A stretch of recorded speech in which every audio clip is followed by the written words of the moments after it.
Guess who's back? Back again. My awful heartburn is back, and therefore so's the milk. Just so tasty and yummy.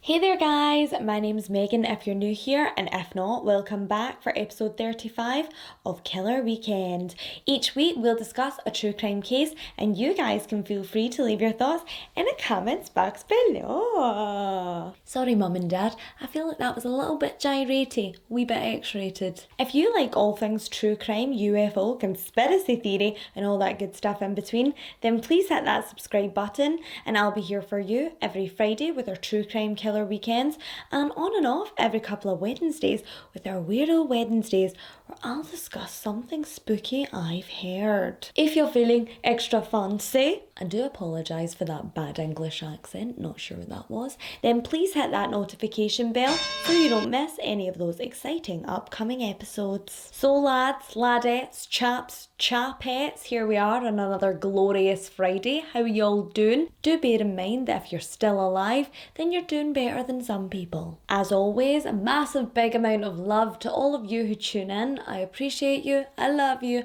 I'm not going to be too clingy about it, okay? But you know that I do. So for this week's episode and next week's, but we'll chat a little bit about that later, give you a wee spoiler, inside access, I thought I'd take some inspiration from the nation's favourite streaming service, Netflix. Now I don't know about you, but during this last couple of godforsaken years, I've turned to Netflix in my time of need, and it's always provided a new horror movie, a new true crime documentary. Netflix has always been there. And during the last couple of weeks, I was scouring through Netflix, finding classics such as Halloween, Friday the 13th, and then abominations to the cinema such as Freddy vs. Jason. And I came across something new, which is super strange for me, and it was called Aftermath. Now, initially, it looked quite good to me. It had Ashley Greene from Twilight, and for those who don't know me, I am an absolute try-hard fan. Team Jacob, and also Shawn Ashmore from X-Men also starred in this. So just looking at the cast alone, I thought, well done Netflix, well played. I shall be watching this. Then as I pressed play, a title appeared on the screen that piqued my interest.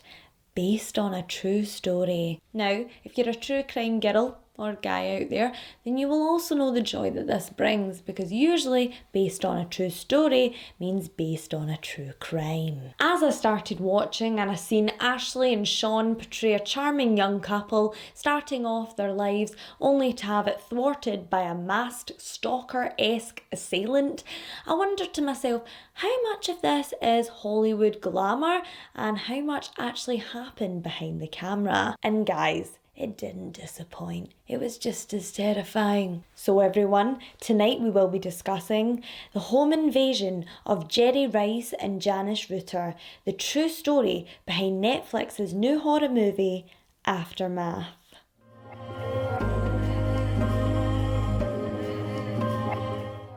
It was a crisp fall day in San Diego's Carmel Valley in 2011. At number 12660 on Cypress Lone Place, 36-year-old Jerry Rice and 33-year-old Janice Ruhter looked up at their brand new home and started envisioning the amazing life that their family would have there. The couple had thought to themselves that this would be their forever home, this would be the home that they would raise their children in, and unlike their movie counterparts, Janice and Jerry had a great relationship. The two were said to be like best friends. They also had a little boy named Brody who was about toddler age, and their family would soon be complete with a new baby girl who was expected in 8 weeks' time. The couple portrayed in the movie Aftermath actually didn't have children, and I think this was a choice by producers because what happened to this family is horrible enough for one couple to experience, let alone factoring in the children that were in the home at the time. As Janice rubbed her heavily pregnant belly and looked up at her home, her husband Jerry took the keys from the realtor, not realising that in the shadows someone was watching seething in anger. Jerry and Janice lived quite the charmed life before moving into 12660 on Cypress Lawn Place. They'd both done really well in high school. Janice herself was a microbiologist for a children's hospital, and her husband Jerry had actually once been a professional swimmer and had become a teacher working with children with autism. It was because of these thriving careers that the couple were able to afford their $779,000 home. So expensive. Carmel Valley itself is known for its classic Spanish-style architecture and also its A-list residents, such as Clint Eastwood, Doris Day, and even singer Paul Anka. Not the dog on the Gilmore Girls. But amongst the beauty and the glamour of this stunning village was a monster just waiting to strike. The first few days in their new home was pretty uneventful for the family. They were just getting unpacked and settling little Brody into his new surroundings, and the neighbours were super friendly. They would often pop by and welcome the family with open arms. And we've spoken about this on here before, the fact that in Scotland, or maybe it's just in my area, we don't do that. When you're getting home from work and you see your neighbour across the street and it's that, oh, don't talk to me. But pretty soon that would all change for the family, because some of the neighbours in the surrounding area started to get some strange mail through their door. They were receiving letters that had the government letterhead on them that stated there was a sex offender who just moved into their street. Pretty soon people began speculating about this. They started to put two and two together, and you see, Jerry and his wife were the only new family who had recently moved into the street. So could it be possible that this letter was talking about Jerry Rice? Was he the sex offender who just moved onto their quiet street?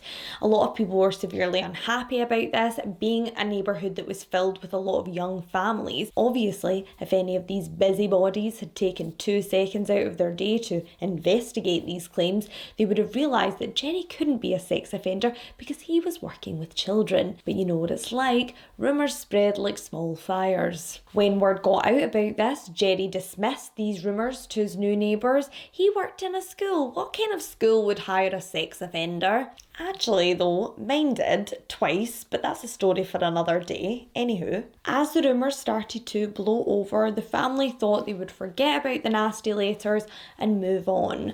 But someone didn't want them to move on, you see, and pretty soon they started receiving odd things in the mail, such as X-rated packages addressed to Jerry. Now, like most heavily pregnant women, I don't think Janice would have been best pleased when he's getting his copy of Jugs through the door, and this caused quite a lot of arguments in the home, but Jerry vehemently denied that this was anything that he had ever ordered himself. In fact, it got so extreme at one point that over $1,000 worth of sexual paraphernalia arrived to their door. Who is doing this? At first, Janice thought to herself that maybe her husband was just being a bit of a dirty dog and didn't want to admit it. But as things started to go missing in the couple's mailbox, she thought to herself that possibly this was coming from someone outside the home. The couple weren't receiving mail. Even at Christmas time, they never received any Christmas cards from their families. This was just very, very strange. It was as if someone was taking their mail out of their letterbox and keeping it for themselves. Their fears were again piqued when random people started coming by the house claiming that it was up for sale and could they have a viewing. They thought that perhaps the realtor had made a mistake and forgot to take the listing down, but the realtor had confirmed that no such listing had ever been made on their site. In fact, it was on a completely different website, and someone had created a false advertisement for their home that they were living and sleeping in. Several people would pop by the house and make outlandish financial offers in order to buy their home. Not only this, they would receive letters through the door, some quite persistent and some even creepy, offering well above the asking price. The couple decided to ignore all of this wacky behaviour. They thought that maybe it would die down after the birth of their newborn daughter, who they called Avery. But sadly, it didn't. And in February 2012, things took a strange and bizarre turn. You see, on Valentine's Day that year, several angry neighbourhood men started pounding on the door of the family, and they weren't happy. You see, several of their wives, 8 in total, had received sexually explicit Valentine's Day cards signed by Jerry Rice. Yet again, Janice is thinking to herself, is my husband just a sex pest and I'm not aware of that? I mean, Dennis Rader's wife didn't know that he was BTK, but she feels like she knows her husband a wee bit better than this, and she's absolutely baffled by this weird behaviour. Jerry swears yet again, like the Shaggy song, it wasn't me, and no one really believes him in the neighbourhood, but they all take his word for it while still keeping one eye open on Jerry Rice. This was a really hard time for Jerry. Obviously, it must have been for Janice too, but she kind of had the children and the care of the newborn baby to keep her mind occupied, whereas all of this anger kind of seemed to be focused at Jerry initially. You had the sex offender hint that he was a monster in the neighbourhood. Then you also had the weird pornographic items that were getting delivered to the family home. And not only this, now these weird Valentine's cards, it made him look like he was a freak of the week. The family just couldn't rest at all though. It seemed like things would die down, a nice calm sea for a while, and then all of a sudden another wave of crazy would hit them and they would just be left reeling. Jerry was now adamant that the family were victims of a stalker, and he himself installed very sophisticated state-of-the-art technology such as cameras. They also put spikes on a large fence around the home. They put a lock on their mailbox. Janice said at that time he was like a man possessed, absolutely obsessed with catching whoever was doing this red-handed. Team all of this with the stress of a newborn, Janice said that she felt really isolated from her partner at this point and felt like he wasn't even spending any time focused on her or the babies because he was so focused on catching this perpetrator. Jerry, on the other hand, felt really isolated himself as well. He felt like he was the only one bothering about all of this crazy activity. Was he the only one who cared about the safety of their family? And because of these different fears, this started to drive a wedge between the couple and their marriage began to suffer. Don't get me wrong, it did seem like Janice was a little bit freaked out by the incidents that were happening, but for all intents and purposes, everything seemed to kind of come from outside the home, and she felt quite safe inside behind those locked doors, behind her gate, and with her new security system. That was until one day Jerry decides to come home for his lunch, and that's actually quite strange for Jerry. He would normally work at the school from the hours of 9 a.m. to about 5 p.m. depending on what he was doing that day, and then he would come home and have dinner with his family. But for some reason that day he thought he would pay a visit to his wife, and thank God he did, because during his lunch break a man came to the door and Jerry answered the door, and the man seemed really startled. He was nervous, he was fidgeting, he wasn't looking Jerry in the eye, and he was stumbling over the reasons why he was at the house. The man bumbles away some random excuse that he had perhaps gone to the wrong home and quickly walks away from the door. Jerry thinks to himself that something's just quite not right, and he checks the security cameras, in which he is fearful to find the man has actually been around the house earlier that day as if he's surveying it. Jerry would also discover that the man had been at the house a couple of days before and he could see him trying the front gate. The doting father had had enough. He was done. He went on the internet and googled his family's address, and what he found was absolutely petrifying. Right there in the anus of the internet, Craigslist, was a listing called Carmel Valley Freak Show. Staring right back at Jerry from the screen was a photo of his very own wife, Janice, and there was an advertisement attached to this stating that Janice wasn't only looking for a little bit of afternoon fun whilst her husband was at work.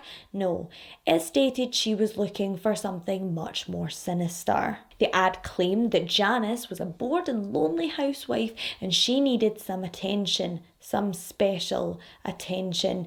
You see, this was an ad claiming that Janice was looking for a sexual assault fantasy. Yes, The ad claimed that Janice would like to be taken by surprise, and if she tried to close the door, they should force their way in because she's looking for that sort of thing. And if she fights them off, not to worry, it's all an act. Continue in the assault. This kind of fantasy, and I'm not judging, do what you want, whips, chains, vanilla, I'm not caring, but it would bring a barrage of undesirable men to Janice and Jerry's door for years to come. Jerry, obviously in a state of panic, shows it to his wife, and she is equally as horrified as he is. She does not understand how this has gotten online. Someone is impersonating her and pretending that this is what she's into. Jerry himself even knows this isn't the type of thing that his wife is into. She's hardly a lady in the streets, a freak in the sheets. She likes to keep it classy. They straight away then contact police, and the questions arise as to who could have hated them this much to have done this. The couple were really stumped though. They couldn't think of anyone who hated Janice enough to have her sexually assaulted in front of her children, because remember, she was watching those kids day in and day out. So who could have done something like this? They have no clue.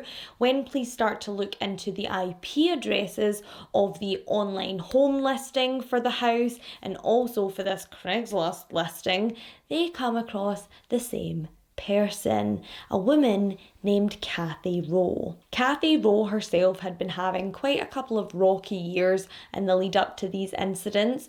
She was originally a very happy and carefree young woman, but life had recently got her down. When she married her husband, she had dreams of what her life would be, but when she gave birth to a special needs child, her daughter, all of her attention and all of her care were taken up by her baby. And this is something that over time really wore down on Kathy's mental health. Not only this, in the last year her husband had suffered a serious heart attack, and this left him having to receive physical therapy. So therefore Kathy was not only a carer of her daughter, but now also a partial carer for her husband. Kathy, struggling with her mental stability at the time, had also placed an offer on the home on Lone Cypress Place.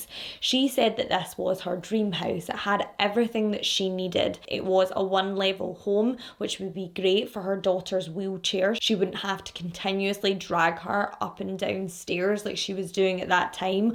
Also, it would be great for her husband. He wouldn't have to walk up and down stairs. And this new home had a pool in the back garden, which would be great for her husband's physical therapy. It had everything, apart from a reasonable asking price.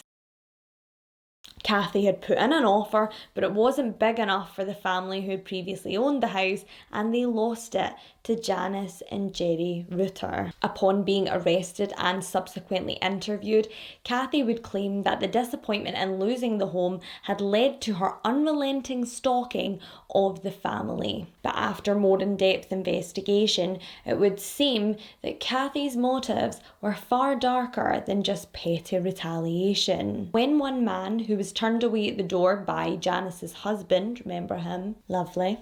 After that, he gets in touch with who he thinks is Janice and is like, what are you playing at? I turned up today and a man answered the door. Is that your husband? Now Kathy, pretending to be Janice, says, oh yeah, sometimes he likes to join in as if he's going to catch us in the act. She then, having had time to think about it and stop another attack from taking place, encourages this man to try again the next day. She even says in a jovial manner, would he like to come by on his lunch break for a nooner? Hearing this woman joke about another woman being sexually assaulted in front of her two young children, her babies, actually made my blood boil. And it gets worse. During her interview with police, Kathy even refers to what she did to Janice as a string of childish pranks. This just gave me major Amber Heard vibes. Does anyone remember that interview that someone recorded between she and Johnny Depp during their divorce drama?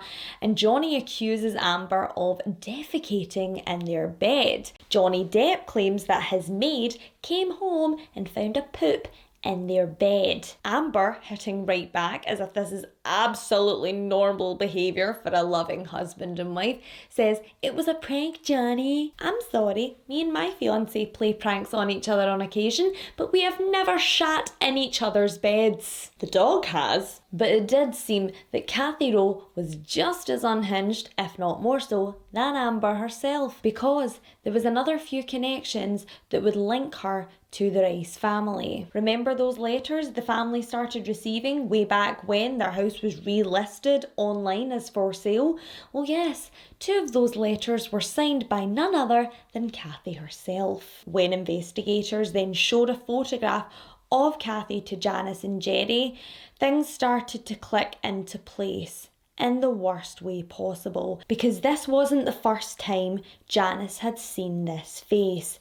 She had seen Kathy before. On Halloween 2011, Kathy, who lived over a mile away from the Rice family home, so had no business in being in their neighbourhood, had rang their doorbell and brought her special needs child to the family's door for trick or treating. Was it possible that Kathy's hatred for Janice ran much deeper? And what would she have possibly done had she snapped that Halloween night? Was she maybe watching Janice for a while and looking at her beautiful healthy children and her amazing young healthy husband and just resenting her the entire time, wishing it could be me, especially when she bought this dream home that she had been obsessing over for months? But to me personally, and all the research I've done on stalking cases, it takes a certain kind of mind to observe a family like this, to watch, to wait, the patience that it takes to painstakingly hate someone for this long and to come up with these new creative ways to torture someone. To me, that takes a twisted kind of mind. An evil mind. Kathy would then be charged with the solicitation of rape, sodomy and stalking. Now, she was given a very lenient sentence, which made me very angry very quickly, and I can kind of see where the judge was going with it. Obviously, had Kathy been placed on the sex offenders register, had she been found guilty of these crimes, she would have no longer been allowed to be the sole caregiver for her daughter, and the judge didn't want to take this young girl and put her into care. I get that, but I also kind of don't care what Kathy wants, so there's that. Kathy was only sentenced to 1 year of electronic monitoring within her home, 3 years of probation, and 10 years of a restraining order in which she was not allowed to approach the family. But let's bear in mind, she did most of her torturing of this family from the comfort of her own home. As Kathy was led out of the courtroom, she seemed like a far cry from the embarrassed woman she claimed to be. She was smiling, she was waving at reporters, she was happy to chat to anyone, and even to this day, she's pretty much chuffed to be interviewed